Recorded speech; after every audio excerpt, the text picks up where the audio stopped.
Now we are going to solve equations by using cubes or cube rooting equations. Hopefully we've seen the video on how to use our calculator to cube root. So what it means to cube a number is to take it to the third power. And your exponent here tells you that's how many numbers we should have. So 2 cubed, or 2 to the third power, means 2 times 2 times 2, which that equals 8.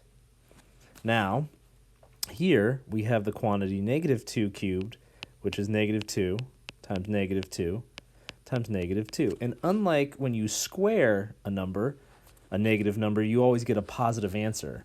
When you cube a negative number, you can get a negative answer. So here, -2, the quantity -2 to the third power equals -8. So here, 3 cubed, or 3 to the third power, is 3 times 3 times 3. We multiply it by itself 3 times there. We'll multiply it by itself twice. There's 3 numbers. 3 times 3 times 3 is 27. And then the quantity -3 cubed is -3 times -3 times -3, which equals -27. And here we have 4 cubed, which is 4 times 4 times 4, which equals 64. And then the quantity -4 times -4 times -4 is -64. So unlike when you square numbers or take the square root, you can cube root negative numbers and get negative answers. So it is impossible to square root a negative number, and it is impossible when you square a number to get a negative answer. So, opposite of that, when you cube a number, you can get a negative answer, and it is possible to cube root negative numbers. So here, the inverse operation of cubing is to cube root, just like the opposite of squaring is to square root, and the opposite of square rooting is to square. Well, the opposite of cubing is to cube root, and the opposite of cube rooting is to cube. So here, the cube root of 27 equals 3. And how about you all change this to be the cube root of 125. So the cube root of 125 is 5. And we only do the cube root of that number, and you can get negative answers as well. So let's solve here. X to the third power, or x cubed, equals 125. So I'm going to cube root my x cubed, because these will cancel, leaving me with just x. What I do to one side, I have to do to the other. Now here, when I cube root an equation, I only get one answer.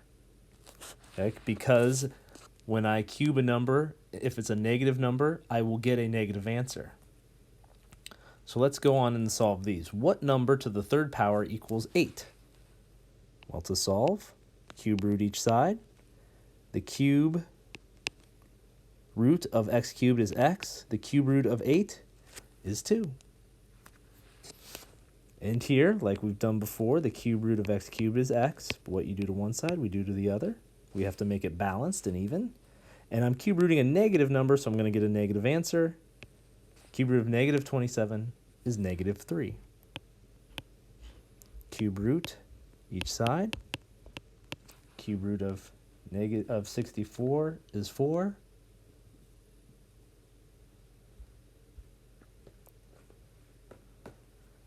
Now cube root each side over here. The cube root of x squared is x. Cube root of -125 is a -5. One more right here. Cube root of y cubed is y. The cube root of -64 is -4. So now we have fractions, and just like what we did with square roots, we still have to cube root to get w all by itself, but we have to cube root both sides, And this is like cube rooting top and cube rooting the bottom. Okay, and we are only going to get one answer. So we're not going to get 2 in this case. The cube root of 8 is 2. The cube root of 343 is 7. So your answer is just 2/7. Again, we're going to cube root here, top and bottom. Cube root of y cubed is y. Cube root of 1 is 1. Cube root of 1,000 is 10. So we get 1/10 as our answer. So an aquarium has a shape of a cube and a volume. So first of all, volume, capital V, of a cube is the side cubed. Wonder why it's called a cube. Side times side times side. Side to the third power. So if I write side to the third power equals the volume, I'm going to erase the volume and substitute how much my volume is. Now I need to solve.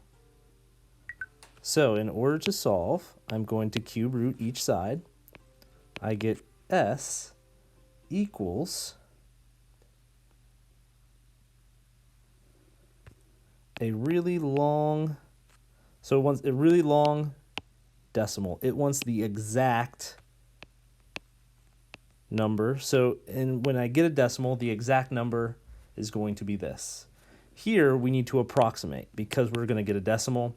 This was not a perfect cube. 1,256 is not a perfect cube. So we want to round to the nearest tenth. So we get 10.78. This 8 will round that number up to 10.8. So here, the cube has a volume. So volume of a cube, again, is side cubed. So side to the third power, 684. Cube root each side. Side equals, okay, so we have to cube root. And then round to the nearest tenth. So when I cube root each side, I get 8.81, which gives me 8.8 inches to the nearest tenth.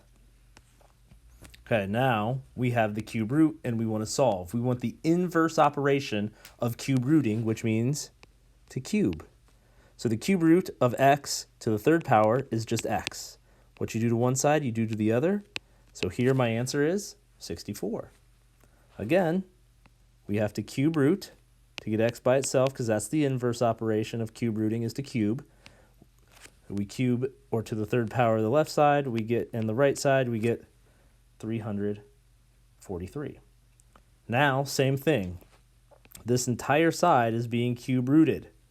To undo that cube root, we have to get rid of it. We don't like cube roots. We have to cube it. That cancels, leaving us with everything underneath the cube root. What we do to one side, we do to the other. And now it's a one-step equation to solve. X is 24. This one looks a little bit different because our cube root is here only. We want to get rid of what's furthest away from the x, which is the 3. So I need to eliminate 3 from one side. To make it balance, I have to eliminate it from the other. And then to undo the cube root, I need to cube. 0 to the third power is 0. And that is how we solve using cubes and cube